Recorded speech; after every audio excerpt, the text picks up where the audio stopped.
मला जर विधानसभेत काम करायचे आदेश प्राप्त झाले तर मी विधानसभेत सक्षमपणे काम करेन। जर का लोकसभेत जाऊन किंवा केंद्रात जाऊन काम करायची पक्षांनी तसे आदेश दिले तर त्या संदर्भात पण मी आदेश स्वीकारीन।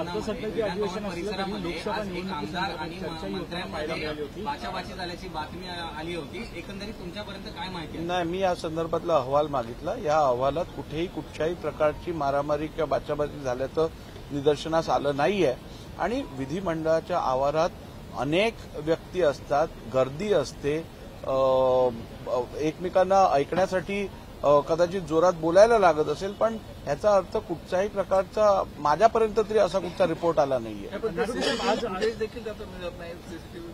या संदर्भातली माहिती मला घ्यायला लागेल, पण मी जी प्राथमिक माहिती मला प्राप्त झाली आहे त्याच्या अनुसार कुठच्याही प्रकारचं अशी बाचाबाची झालेली दिसून येत नाही। माझ्याकडे या संदर्भात जी माहिती होती ती मी आपल्याकडे दिलेली आहे।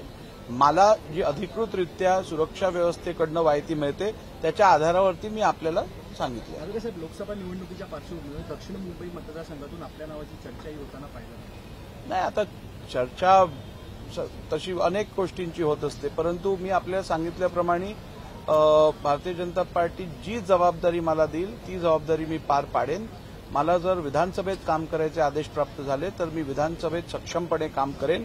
जर का लोकसभेत जाऊन किंवा केंद्रात जाऊन काम करायची पक्षांनी तसे आदेश दिले तर त्या संदर्भात पण मी आदेश स्वीकारीन आणि जर पक्ष संघटनेत काम करण्यास सांगितलं तर पक्ष संघटनेत काम करीन। मी भारतीय जनता पार्टीनी तरुण पिढीला खूप प्रोत्साहन दिलंय। मला पण अत्यंत कमी वयात ही मोठी जबाबदारी दिली आहे, त्यामुळे पक्षांनी मला भरपूर काही दिलंय। जे काय पक्ष सांगेल ते मी करीन। नागरिक साहेब, तुम्ही विधानसभा अध्यक्ष आहात आणि या नात्याने विरोधकांना बोलू द्यायला पाहिजे होतं असं विरोधकांचा आरोप आहे, मात्र त्यांना कुठेच बोलू दिलं नाही। या 5 दिवसांच्या केवळ अधिवेशनामध्ये एक दिवस ही चर्चा आणि प्रस्ताववेदी ठेवली। हे बघा, ज्या वेळेला इंटरिम बजेटसाठी अधिवेशन घेतलं जातं, इंटरिम बजेट मांडलं जातं, त्यावेळेला कुठच्याही प्रकारच्या इतर आयुधांमार्फत चर्चा आपण घेत नाही।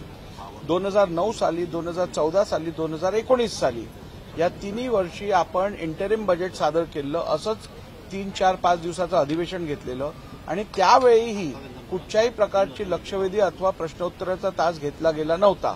ही प्रथा परंपरा आजची नसून सातत्याने विधिमंडळाची प्रथा परंपरा हीच राहिली आहे आणि त्यामुळे हे कुठचाही हेतू ठेवून हे करण्यात आलं नाहीये। हे प्रथा परंपरा ज्या विधिमंडळाचे नियम आहेत त्याच्या अनुसार आपण करतो आणि जूनमध्ये मोठं अधिवेशन होईल त्यावेळेला ही संधी मिळेल।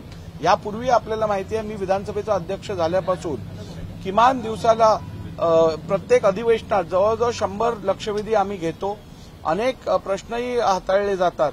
त्यामुळे मला वाटतं माझ्या कार्यकाळात हा रेकॉर्ड राहिलाय जास्तीत जास्त लक्षवेधींना न्याय द्यायचा।